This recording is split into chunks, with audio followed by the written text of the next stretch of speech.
It's a Thursday night and Marcus is standing at a gas station counter holding a hot dog and a blue Gatorade, and the card reader just said no.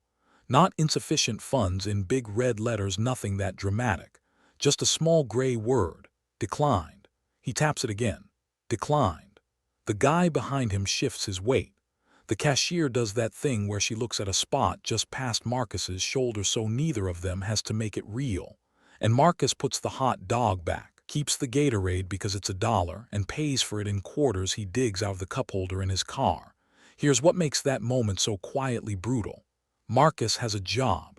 Marcus made $1,200 last week. The money isn't gone because he's reckless. It's gone because rent ate it, and the car insurance ate it, and a payment he forgot about ate the last little bit 2 days before payday.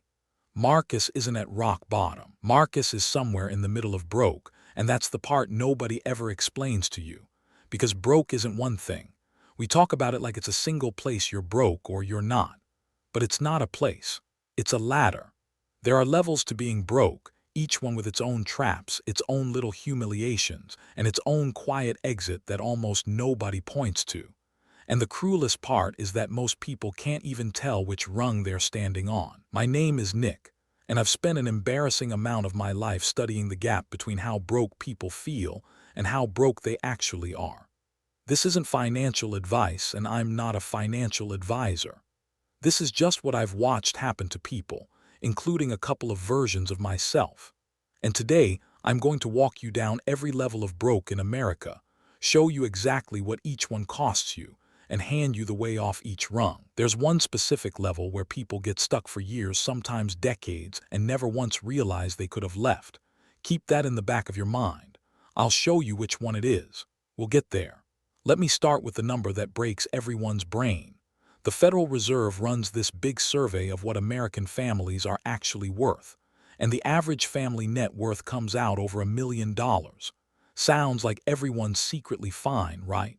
Except that's the average, and the average is a liar, because a small number of people at the very top drag the average into the sky. The median family, the one standing exactly in the middle, half of America richer, half poorer, is worth around $192,000, and almost all of that is locked in a house they can't spend. The point is this: the typical American is far, far closer to broke than the headlines make it look. You are not the only one. You are standing in an enormous, silent crowd. And here's the stat I want you to read twice. The Fed also asks a simpler question: could you cover a $400 emergency with cash right now? And year after year, roughly 1 in 3 American adults says no. Not 400,000, 400, a car battery, a copay, a flat tire. 1 in 3 adults is one bad Tuesday away from a crisis. Read that again. That is the real financial position of this country, and it is nothing like the commercials. So let's climb down, the real bottom first. Rung 1. I call this underwater broke. This is negative net worth about 1 in 10 households. If you sold everything they own and paid off everything they owe, they'd still be in the hole. And here's the first ugly truth. At the bottom, the world doesn't treat you with pity. It treats you with a surcharge. There's a name for it: the poverty premium. It literally costs more to be broke. You bounce one payment $3 short, and the bank charges you $35 for the crime. So the $3 coffee becomes a $38 coffee, and the only people who ever pay that fee are the people who could least afford the $35. You need $500 for a week. And because you don't have a credit card or a cushion, you walk into a payday lender and pay an interest rate that works out to almost 400% a year.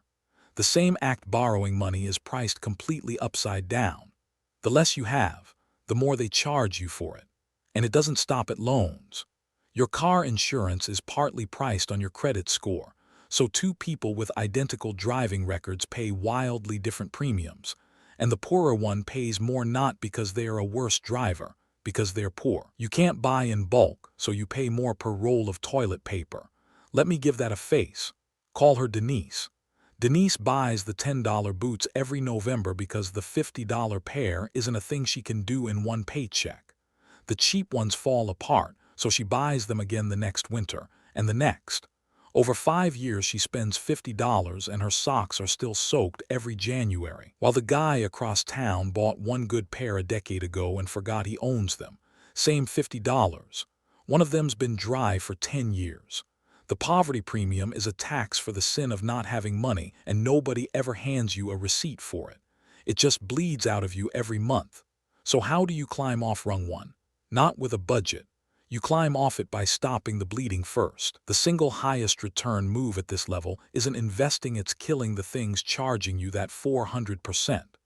Call the payday lender and ask about a payment plan in writing. Switch to a bank or credit union with no overdraft fee. They exist now, and they're free. Move one small automatic payment to the day after payday instead of the day before, so you stop bouncing on the timing alone. Denise's version of this was switching banks and setting one bill to draft on the 3rd instead of the 28th. That one change ended the overdrafts that had cost her almost $400 the year before. You are not trying to get rich at rung one. You are trying to stop the leak so the bucket can finally hold water.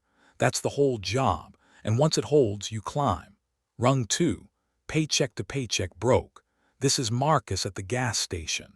You're above zero. You've got income, but your buffer is essentially nothing. One bad month won't end you, it'll just scare you badly. And here's what's strange about this level. From the outside, you look completely normal. You go to work. You pay your bills mostly on time. Nobody's following you down the cereal aisle anymore. But you are living on a tightrope with no net, and you've gotten so used to it you've stopped noticing the drop. The defining feature of rung two isn't the lack of money, it's the lack of margin. Every dollar that comes in already has a name and a destination before it arrives. So when the transmission goes, or the kid needs a prescription, or the hours get cut for 1 week, there's no shock absorber. The whole thing tips, and you slide back toward rung one, toward the overdraft, the late fee, the borrowed money. That's how people bounce between 1 and 2 for years. Not because they're bad with money, because they never built the one thing that stops the bounce. And the bounce itself is expensive. Every slide back down means another round of fees, which means you climb back up with less than you had before. The tightrope doesn't just scare you, it slowly drains you. I can already hear it. But Nick, I can't just save more, there's nothing left to save. And at this level, that's often literally true. So don't try to save more. Try to save first and save small. The climb out move at rung two is a starter emergency fund. And I mean a small, ugly, unimpressive one. $1,000, even $500, automatically pulled the day your paycheck lands, before your brain or your bills can touch it. $20 a week is $1,000 in a year. That sounds painfully slow until you realize it's the exact wall that stops the next overdraft from knocking you back down to rung one. The trick is automation, not willpower. Willpower is the thing rung two has already burned out of you. A small buffer doesn't make you rich, it makes you stable. And stability is the thing you've never actually had. Quick gut check, because the next rung is the sneaky one. So far we've gone from underwater paying the poverty premium just to exist to the tightrope where one bad month tips you over. Both of those at least feel like being broke. You can see them. You feel them at the gas station. Now watch what happens when the money actually goes up and you still can't get ahead. Because this is the rung I told you about at the start. The one people get stuck on for decades and never realize they could leave. Rung three. I call it the treadmill. And this is the one that gets people because on paper it doesn't look like broke at all. Your income climbs. You get the raise, the better job, the bump from $12 an hour to a real salary. And for about a month it feels incredible. Then somehow you're right back to the end of the month with nothing left. Same feeling as rung two, more money, identical anxiety. How? There's a name for the engine doing this to you. It's called lifestyle creep. Every time your income goes up, your spending quietly rises to meet it. The raise comes in, and within a few months it's been silently absorbed: a slightly nicer apartment, the upgraded phone plan, the food delivery that used to be a treat and is now just Tuesday, the car payment on something newer because you finally deserve it. None of it feels like a mistake. Each one is small and reasonable, but together they are a treadmill. You're running faster than you've ever run, you're earning more than you ever have, and you're standing in exactly the same spot. And here's why it traps people for decades. At rung 2, the problem is obvious, there's genuinely no money, and you feel it every day. But at rung 3, the problem is invisible, because by every external measure you're succeeding. Nicer car, nicer place, better job title. Your parents are proud. Your friends think you've made it. So you never go looking for the problem because nothing looks wrong. You just have this quiet, nagging sense that you should be further ahead than you are, and you can't figure out why. People live on this rung from 25 to 55. They get 5 raises across 30 years and end up exactly as broke as they started, because every dollar of every raise got eaten the month it arrived. They earned, over a lifetime, a fortune, and they have nothing to show for it but a slightly nicer set of monthly bills. So how do you get off the treadmill? You do the one thing the treadmill is designed to prevent. The next time your income goes up, the raise, the bonus, the new job, you bank the difference before your lifestyle ever sees it. Your paycheck grows by $400 a month. Before you upgrade a single thing, send $300 of it straight into savings and investments on an automatic transfer, and let yourself enjoy the other 100. Live, for one more year, like the raise never happened. This is the whole secret, and it sounds almost too boring to be powerful. But the gap between the people stuck on rung 3 forever and the people who climb off it is exactly this. When their income went up, did their spending follow it, or did they let the difference pile up somewhere it could grow? That's it. That's the cheat code. Bank the raise, not the lifestyle. If you've made it this far into the video, you're clearly not someone who just wants to be told money is hard and everything's fine. You actually want to understand the machine. And here's something worth knowing: the kind of breakdown you're watching right now. Taking something everyone thinks they understand and digging into the real numbers and the psychology underneath. Regular people are quietly learning to make videos exactly like this and turning them into real income, usually without ever showing their faces. The most common question I get is how. So we built a place that walks you through the whole thing: how to research a topic, how to write a script that holds people for 15 minutes, how to get it in front of an audience. The link's in the description. No pressure, it's just there if you want it. Now let's finish the climb, because there's one more rung and it's the trickiest of all to see. Rung 4, fragile, stable. This is the level that looks like you made it.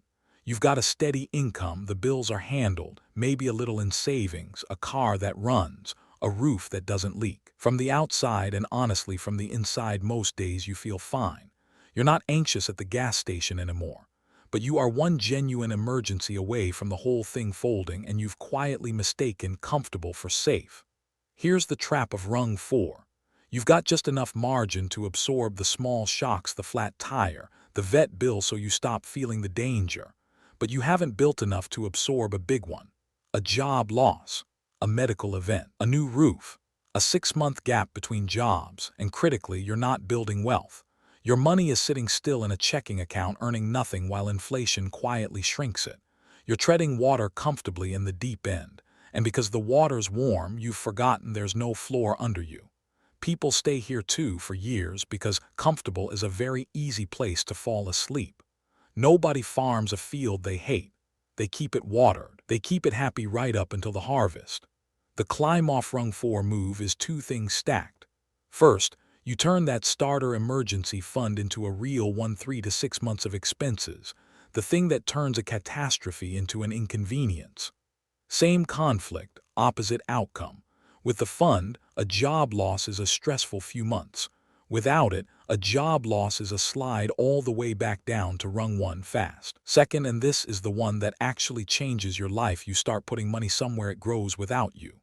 The boring index fund inside a retirement account. Even a few hundred a month started now is the difference between treading water forever and finally, slowly, drifting toward shore. If you put $300 a month into a basic index fund and just leave it alone, in 30 years, that's not a typo, that's roughly $500,000. Most of it growth you never lifted a finger for. Rung 4 is where you stop just surviving the system and start quietly making it work for you instead. So let's lay the whole ladder out, because once you see it, you can't unsee it. Underwater broke, you're paying the poverty premium, and the job is to stop the bleeding. Paycheck to paycheck, you're on the tightrope, and the job is a small buffer so you stop bouncing. The treadmill, your income rose, but your spending ate it. And the job is to bank the raise. Fragile, stable, you're comfortable but exposed. And the job is a real fund plus money that grows. 4 rungs. And here's the thing I need you to actually hear. The move off every single rung is the same shape. Create a gap between what comes in and what goes out, and protect that gap with your life. At the bottom, it's tiny $20 between you and an overdraft. Higher up, it's bigger $300 of a raise you pretend you never got. But it is always the same move. The gap is the entire game. And that's why being broke is so much more than a number, because the system tells you a story at every rung. At the bottom, it tells you you're a risk and charges you for it. In the middle, it tells you you're succeeding and quietly eats every raise. Near the top, it tells you you're safe, so you stop building. Every rung has a story designed to keep you exactly where you are. The math is real, I'm not going to pretend it isn't. The poverty premium is real, and the 400% loan is real, and having genuinely no money left is real. And anyone who tells you money doesn't matter has never been on the wrong side of an overdraft fee. But the story layered on top of the math is what keeps people stuck for decades. The number traps your wallet. The story traps your head. And you have to climb out of both. Which brings us back to Marcus at the gas station, paying for a $1 Gatorade in quarters. Here's the part I didn't tell you at the start. A year after that night, Marcus was still making almost the same money. He didn't win the lottery. He didn't get some massive promotion. What he did was almost insultingly small. He switched to a credit union that didn't charge overdraft fees. He set up an automatic $20 transfer the day after payday and refused to touch it. It took him 8 months to save his first $1,000. And the night his alternator died, the exact kind of night that used to mean a payday loan and a slide back to the bottom, he just paid for it, out of the fund, and drove home. He told me it was the first time in his adult life that a disaster had felt like an errand. He hadn't gotten rich. He just climbed one rung and built a wall behind himself so he couldn't fall back down. And think about Denise, all the way back at the bottom with her wet socks and her $10 boots. The distance between Denise and a person quietly maxing out a retirement account is this entire ladder. But the first step off her rung and the first step off the treadmill are the same shape. Find the gap. Protect the gap. That's the thing nobody tells you. The rungs look completely different from each other, but the climb is always the same move, just bigger. So that's the whole thing. You don't climb this ladder in one heroic leap. You climb it one rung at a time, and you build a wall behind you at each one so the next bad Tuesday can't drag you back. The number on your statement tells you which rung you're standing on. It does not tell you which rung you have to stay on. So do me a favor. Tell me in the comments which rung you're standing on right now: underwater, paycheck to paycheck, the treadmill, or fragile, stable, and which one surprised you most. I read those. And if this changed how you see your own situation even a little, you already know where the deeper version lies. It's waiting in the description whenever you're ready. I'll see you on the next one.